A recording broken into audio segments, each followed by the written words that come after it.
The Silent Neighbor. I don't know who else to tell this to, but I feel like I'm losing my mind. For the past few weeks, I've been living in my new apartment, and everything seemed fine at first.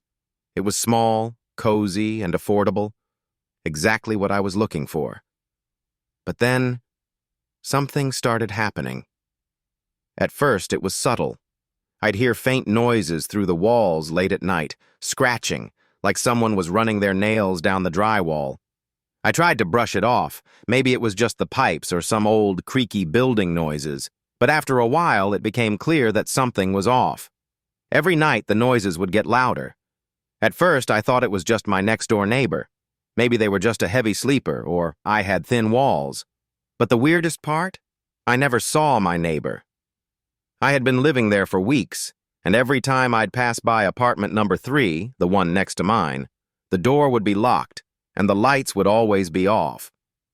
No one ever came or went from that apartment. I asked the building manager about it, and he just shrugged, saying, "Oh, that place has been vacant for months." But that wasn't the strangest thing. The noises, they started to change. I started hearing soft whispers, like a conversation happening just beyond the walls. And there was one phrase that stood out over and over, no matter how hard I tried to ignore it. "We're waiting for you." I started losing sleep. My anxiety skyrocketed. I couldn't stop thinking about the whispers.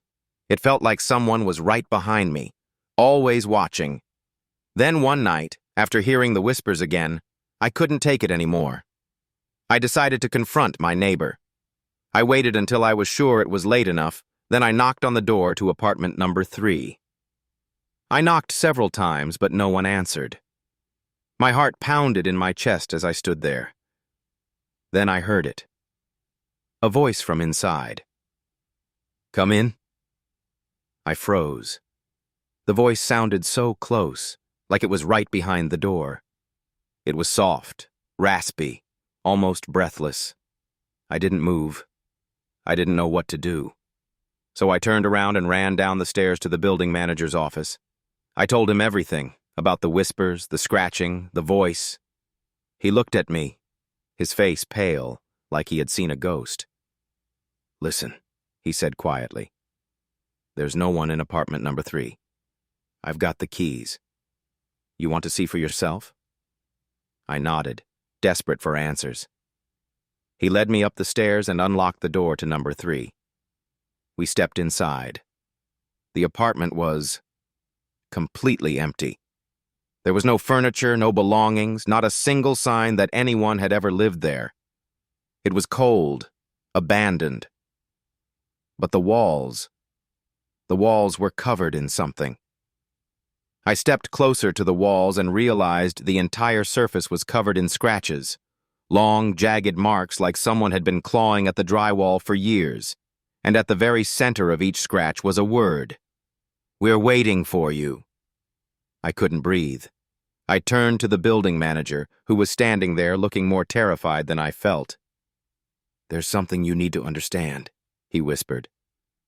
"The last tenant who lived here, well, they weren't exactly human.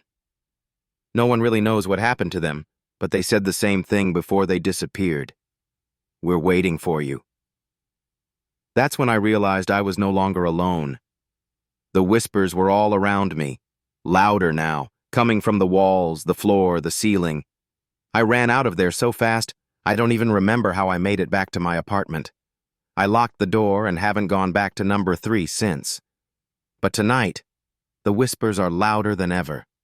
They're saying something new now. They're saying my name.